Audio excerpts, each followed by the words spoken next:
Hello again. Ready to explore Athena Pallas as McLuhan's take on the alphabet as a focal point for the effects of technologies upon the experience of human primates within their real world environs, distinct from their perception?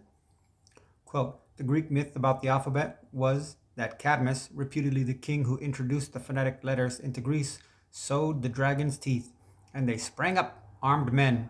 Like any other myth, this one encapsulates a prolonged process into a flashing insight. The alphabet meant power and authority and control of military structures at a distance. Hello, absolutely. Let's dive into Marshall McLuhan's fascinating exploration of the alphabet and its profound effects on human experience, particularly through the lens of the Greek myth of Cadmus and the symbolic figure of Athena Pallas. McLuhan, in Understanding Media, uses the myth of Cadmus sowing dragon seeds to illustrate how the introduction of the phonetic alphabet was not just a technological innovation, but a transformative force that reshaped human consciousness, social structures, and power dynamics.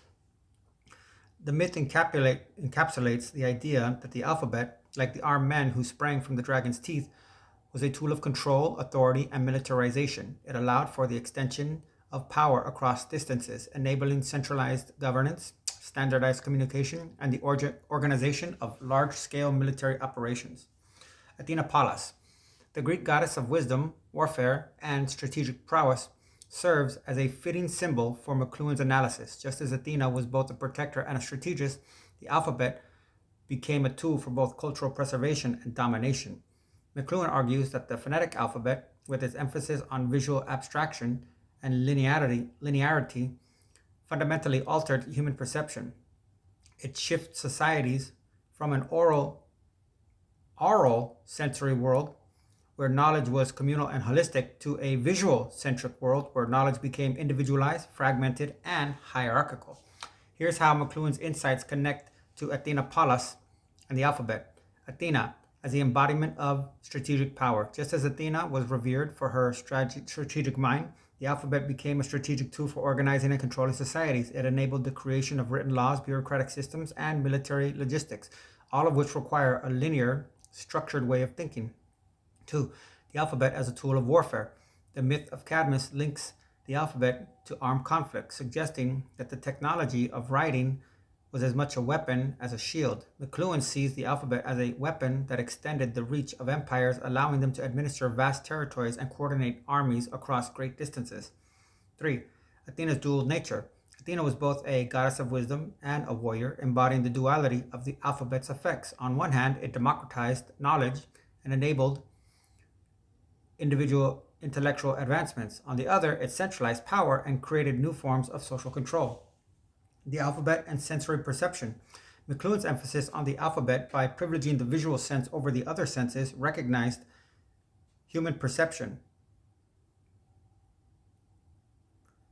This shift mirrors Athena's association with clarity, reason, and the eye of the mind. The alphabet's linearity fostered a detached, analytical way of thinking, which McLuhan contrasts with the more immersive, participatory nature of oral cultures. 5. Athena as a cultural archetype. Just as Athena was a cultural unifier for the Greeks, the alphabet became a unifying force for Western civilization. It standardized communication, enabling the speed of ideas and the consolidation of cultural identity. In McLuhan's framework, the alphabet is not just a neutral tool, but a medium that shapes the message and the user. It's a hot medium in McLuhan's terms because it requires high levels of visual engagement and abstraction, leading to a more detached and individualistic mode of consciousness. This contrasts with cool media like oral speech or tribal drums, which are more participatory and communal. By invoking Athena Pallas to McLuhan's work, you underscore the profound cultural and psychological shifts brought about by the alphabet. It was not merely a means of recording language, but a catalyst for new forms of power, perception, and social organization. The myth of Cadmus, with its imaginary imagery of armed men springing forth from dragons' teeth, serves as a powerful metaphor for the disruptive and transformative power of this new technology. Would you like to explore the specific aspects of this connection further, such as how McLuhan's ideas about the alphabet relate to modern digital technologies, or how Athena symbolism might extend to contemporary media? In my methodological framework designed to decipher civilization's institutional bodies, Poseidon has been assigned the media, as in Hollywood, advertising, iconic sense amounting to the single word propaganda. So, for this to hold up, we need to explore the mythic ties and any interactions between Athena and Poseidon, please.